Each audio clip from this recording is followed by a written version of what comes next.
एक बात मुझे बताइए, जो लोग राम मंदिर के उद्घाटन में पहुंच रहे हैं, आप उनको दर्शन करवाएंगे राम मंदिर के? ये मुझे बताइए ना। दर्शन तो पहले से ही, आज की डेट में भगवान के दर्शन भी आप ये समझ लीजिए कैटेगरी वाइज हो गए हैं। वीआईपी अलग से, वीवीआईपी अलग से, आम पब्लिक के अलग से। आम पब्लिक तो भगवान श्री राम को एक नजर से देख भी नहीं पाएगी। और क्या अर्थ होता है राम राज्य का, आपको पता है? राम मंदिर तो बन गया, लेकिन देश में राम राज्य कब आएगा, जरा ये तो बताइए। राम राज्य चल रहा है देश में। अच्छा, हाँ। तो जरा मुझे ये बताइए, क्या नाम है आपका? अरे ना, फिर अरे मेरी बात अभी आज के नाम पे आ जाते हो। आज इन पत्रकारों को मैं एक्सपोज करूंगा। मेरी बात सुनिए। हाँ, क्या नाम है आपका? मेरा मोहम्मद साजिद नाम है। ठीक है, अब मुझे ये बताइए, आप मुझे कि राम राज्य कैसे आ गया? राम राज्य के अंदर किस बेटी के साथ बलात्कार हुआ, बताइए?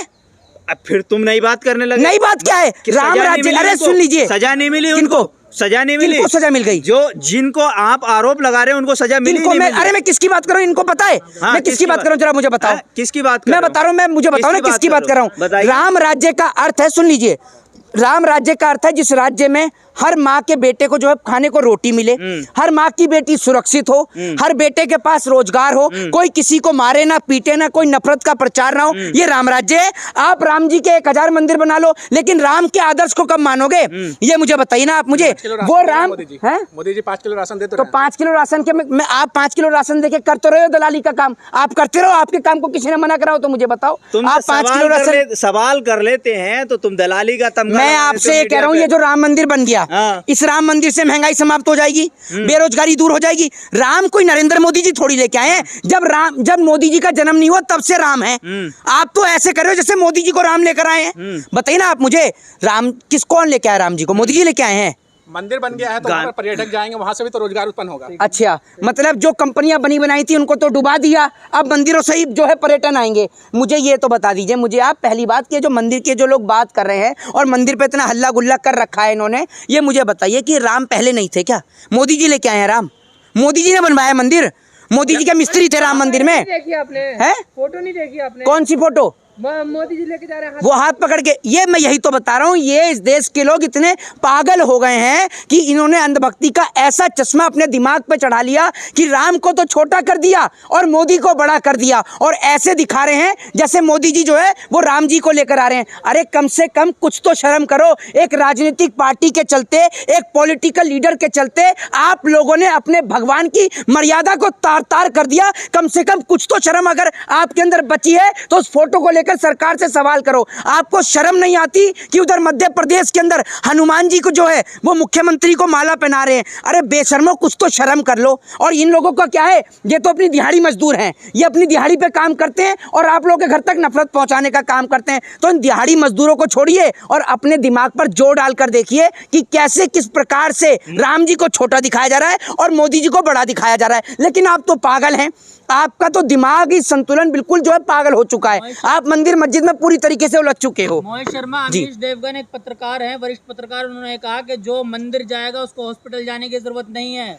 तो एक काम करो ना, एक बात मुझे बताओ, इसको कोई भी बीमारी हो ना, इसको अस्पताल के लिए, इसके लिए सारे गेट बंद कर दो और इसको मंदिर के बाहर ही बिठा दो। इसको एक ही काम कराओ ना। ये तो इतना ऐसा पत्रकार है, अगर इनके लिए कुछ बोल दो तो डिफॉर्मेशन कर देते हैं। ये अमीश देवगन से कोई पूछे फिर तो सारे अस्पताल बंद कर दो, सारे अस्पताल बंद कर दो ना। और ये न्यूज़ चैनल भी बंद कर दो। सबसे पहले तो ये न्यूज़ चैनल पर अंकुश लगाना चाहिए। जो नेशनल मीडिया ना, आप लोगों की नहीं, नेशनल मीडिया की बात कर रहा हूँ। ये जो भाड़े के, जो किराए के जो टट्टू रख रखे हैं ना इन्होंने, इनके ऊपर अंकुश लगना चाहिए। ये भाड़े वाले मजदूर इतने घातक हैं इस देश की स्थिति के लिए कि देश में नफरत इन्होंने इतनी फैला दी कि आज हर चौथा आदमी इस नफरत का शिकार है।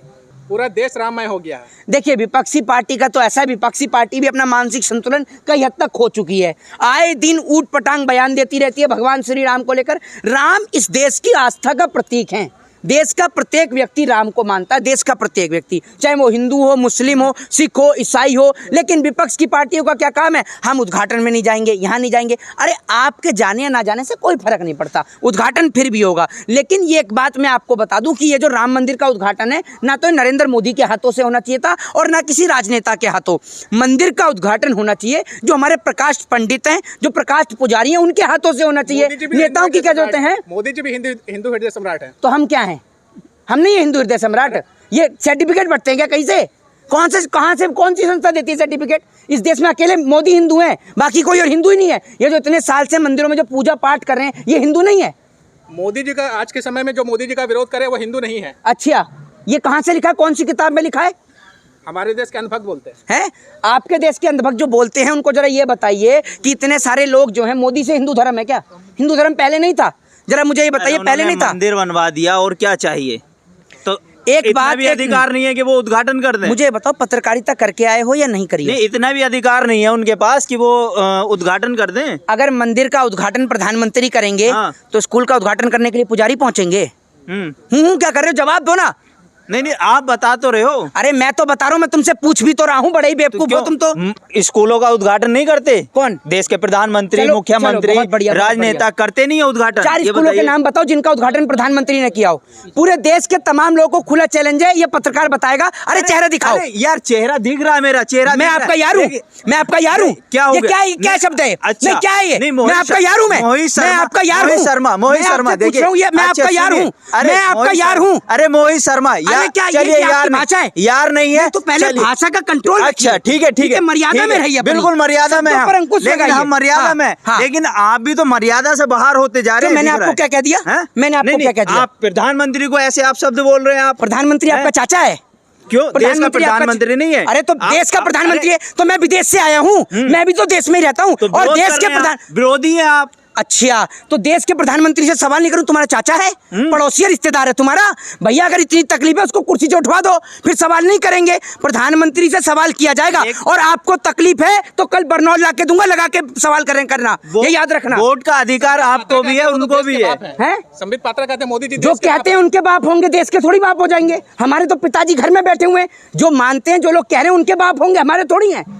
अगर कल को आप ये कह दोगे कि भैया नरेंद्र मोदी जी आपके तो होंगे ही, संबित पात्रा ने कहा है, और वो तो आपका रिश्तेदार है। आपके होंगे। कैसी बात कर रहे हो? आप तो मोदी जी के समर्थक हो। संबित पात्रा ने जो कहा है वो संबित पात्रा जाने, आपने कहा तो दिया। तो आप ये क्यों कह रहे हैं कि आप मोदी जी से सवाल कर रहे हैं? मोदी जी आपका मैंने सवाल करने को मना किया क्या? आपके सवाल आप खुल के करिए, कितने सवाल पूछेंगे? आपके सवाल जाते हैं कि नहीं जाते, ये बताइए। अच्छा, आपने एक बात मुझे बताइए, एक सवाल जिससे इस देश की जनता को फायदा हो, जरा बता दो।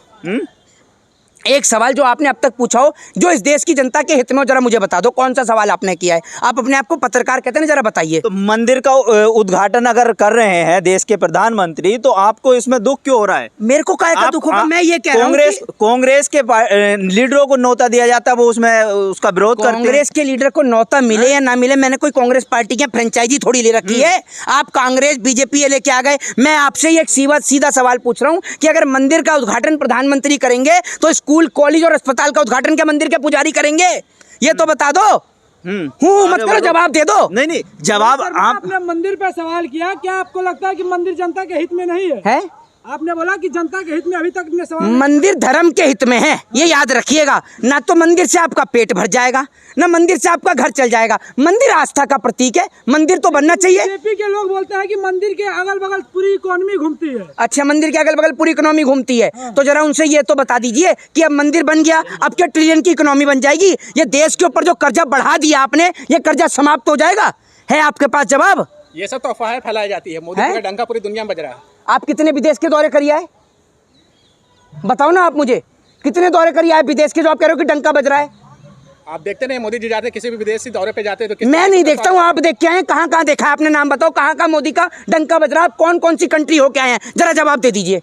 आपने सुना नहीं था अब की बार ट्रम्प सरकार, मोदी जी ने ही कहा था। तो वो कहाँ का लोग थे? अच्छा हाँ, तो ट्रम्प कहाँ है? ट्रम्प तो पोर्न स्टार के मामले में जेल में चला गया। ट्रम्प कहाँ है? आप तो कह रहे हो विश्व में मोदी जी का अगर डंका बज रहा है तो ट्रम्प चुनाव कैसे हार गया? ये तो बता दो मुझे। मोदी जी का अगर डंका बज रहा है तो ट्रम्प को जीतना चाहिए था। अरे एक मिनट रुक जाओ भाई, बता दो कहाँ डंका बज रहा है? बताइए, ये जो भारतीय जनता पार्टी लगातार जीत कैसे रही? वो तो ईवीएम से जीत रही है, उसको छोड़ दो। आप मुझे ईवीएम पे आ गए। क्यों नहीं आए ईवीएम पर? विपक्ष जीतता है तो ईवीएम से नहीं जीतता। अरे विपक्ष उठाए या ना उठाए, मैंने विपक्ष का ठेका थोड़ी ले लिया है। मैं भारत देश का नागरिक हूँ और मेरे को राइट टू स्पीच का अधिकार है, राइट टू फ्रीडम का अधिकार है। आप नहीं बताओगे मुझे कि मैं क्या बोलूंगा और क्या नहीं बोलूंगा। विपक्ष ईवीएम का मुद्दा उठाए या ना उठाए, हम तो उठाएंगे। जिस राजस्थान में 2 महीने पहले शपथ ग्रहण समारोह हुआ, उसी 2 महीने के बाद अब चुनाव होता है एक सीट के ऊपर और बीजेपी हार जाती है। क्या कारण है? अगर बीजेपी ईवीएम से नहीं जीत रही तो कैसे जीत रही है?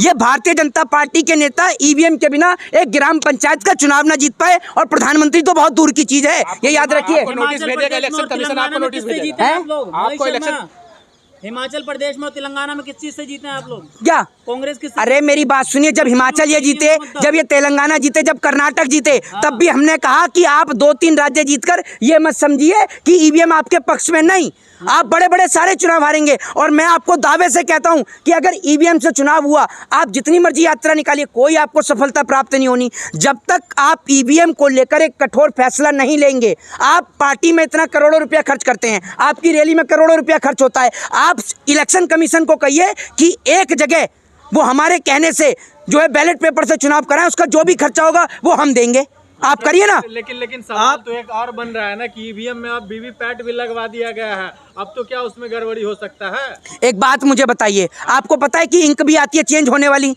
जो इंक 2-3 घंटे में चेंज हो जाती है, आपको पता है या नहीं पता? आपने देखा होगा बचपन में, आपने पेन भी यूज किए होंगे जिनकी स्याही भी उड़ जाती है। तो बहुत सारी चीजें, आप टेक्नोलॉजी में जी रहे हैं, बाबा आदम के जमाने में नहीं जी रहे हैं आप कि अब नहीं है। आज एक मिनट सुनिए, आज से पहले किसी ने सोचा था कि कोई एक ऐसा यंत्र भी आएगा जिससे बैठे बैठे आप एक देश से दूसरे देश में बात कर पाएंगे? लेकिन टेलीफोन का आविष्कार हुआ ना, बताइए ना आप मुझे, आप आज यहाँ से बैठकर चंद्रमा तक बात कर लेते हैं, तो हुआ ना आविष्कार, इस देश में डेवलप हुआ ना। यहाँ से बैठे बैठे एक आदमी का अकाउंट हैक कर लेता है अमेरिका में बैठा व्यक्ति, तो आप मुझे बताइए ना, ये डेवलपमेंट ही तो है, टेक्नोलॉजी तो है। जब एक टेक्नोलॉजी के जरिए हिंदुस्तान के आदमी का अकाउंट अमेरिका का आदमी हैक कर सकता है, तो क्या एक मशीन को हैक नहीं किया जा सकता? बताइए ना आप मुझे। आपको नोटिस भेजा जाएगा, इलेक्शन कमीशन ने साफ कहा है कि जो भी ईवीएम के ऊपर सवाल खड़ा करेंगे उनको नोटिस भेजा। हाँ, तो मेरे घर का एड्रेस लिख लो, भिजवा दो मेरे को नोटिस। मेरे पे तो पहली नोटिस है, वो और आ जाएंगे तो मेरे को क्या फर्क पड़ रहा है? मैं तो उसमें खाना पैक करा के खा जाऊंगा, क्या दिक्कत है? मेरे को डर नहीं लगता नोटिस पोटिस से। कल जेल डलवाते हो तो आज डलवा दो, अभी डलवा दो। हैक करके दिखा देंगे आप, हैक करके दिखा देंगे। अरे तो जो लोग मांग रहे हैं ईवीएम को, मैं कहता हूँ हैक हो या ना हो, अगर नरेंद्र मोदी जी की इतनी बड़ी हवा चल रही है तो बैलेट पेपर से करा लो, हम भी हवा में शामिल हो जाएंगे। जंतर मंतर पर सुप्रीम कोर्ट के वकील उतरे, उन्होंने कहा कि हमें ईवीएम दो, लेकिन उनको डिटेन कर लिया गया। अरे भैया, मैं आपको बता रहा हूँ, सब कुछ इनका है, अखबार खबर सब कुछ इनका है, सब अधिकारी ऑफिसर सब इनके हैं, आप ये समझ लीजिए। आप इनके खिलाफ बोल रहे हैं, जेल जाने से बच रहे हैं, बस इसी में बचे रहिए। ये सबको इन्होंने खरीद रखा है। इस देश में जो लोग कहते हैं ना कि लोकतंत्र डेमोक्रेसी है, कोई डेमोक्रेसी आज की डेट में नहीं बची, सब डेमोक्रेसी को तबाह कर दिया है। देश में नफरत इतनी पैदा कर दी है कि हिंदू मुसलमान के सिवा टीवी पर कोई और टॉपिक ही नहीं है। अब राम मंदिर का ऐसा मुद्दा चला दिया कि देश से सारी मुसीबत समाप्त हो गई, ना देश में महंगाई बची, ना बेरोजगारी बची। एक सोशल मीडिया पे वीडियो देख रहा था, एक बेचारा ठेली वाला राम मंदिर के बाहर ठेली ला के खड़ा हुआ था, राम मंदिर के आसपास के इलाके में, राम मंदिर के बाहर नहीं, उसके आसपास के एरिया में, तो उसको पुलिस वाले डंडे से मार के भगा रहे थे। आप मुझे एक बात बताइए कि राम मंदिर तो बन गया, जो देश के लोग बेरोजगारी का सामना कर रहे हैं, वो बेरोजगारी कैसे दूर होगी, महंगाई कैसे दूर होगी?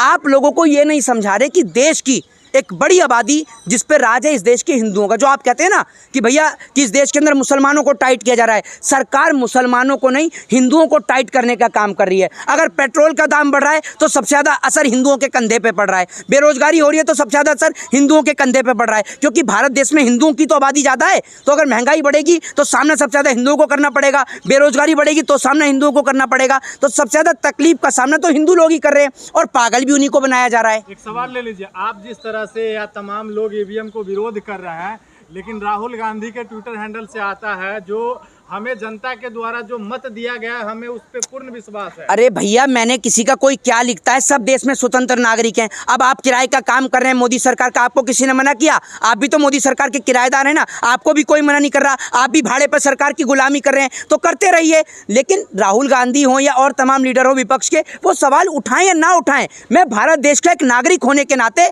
मैं ईवीएम को लेकर सवाल उठाऊंगा, क्योंकि वोट डालना मेरा फंडामेंटल राइट है, मेरा अधिकार है, लोकतंत्र में सबसे बड़ा अधिकार है। कोई पार्टी के लोग तो नहीं उठा रहे हैं ना? अरे भैया, पार्टी उठाए या ना उठाए, देश के लोग उठाने चाहिए। पार्टी से देश थोड़ी है, जब देश है तो पार्टियां बनेंगी, देश के लोगों से पार्टियों का निर्माण होता है। आप ईवीएम में गड़बड़ी बता रहे हैं, पहले भी बैलेट पेपर लूटे गए हैं, बैलेट पेपर भी लूट लिए जाते हैं। अरे अभी तो ईवीएम मशीन भी गायब हो रही है, उसको नहीं देख रहे आप हैं? क्या कर रहे हो आप? नहीं तो बैलेट पेपर भी लूटे गए हैं, ईवीएम भी गायब हो रहा है, फिर कोई ऑप्शन है? बैलेट पेपर कब लूटते थे?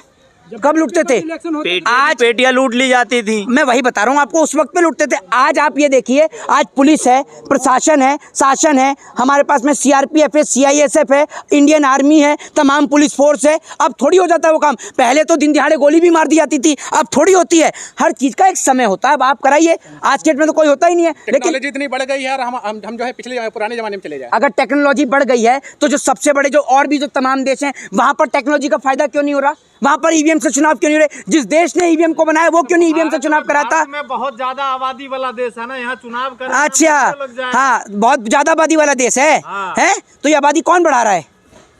तो यहाँ चुनाव करवाना महीनों नहीं, मुझे ये लग तो जाएगा। महीनों बीत जाएंगे। तो हाँ। क्या हुआ? चुनाव आयोग ऐसा कहता मेरे को एक बात मुझे बताइए, जब एक सरकार जो 5 साल आकर देश को बर्बाद कर रही है, देश को लूट रही है, तो देश को बचाने के लिए अगर चुनाव प्रक्रिया में महीने भर का समय लगता है तो वो समय लगने में क्या दिक्कत है?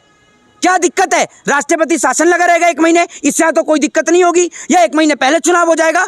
आपको दिक्कत क्या है ये बताइए ना।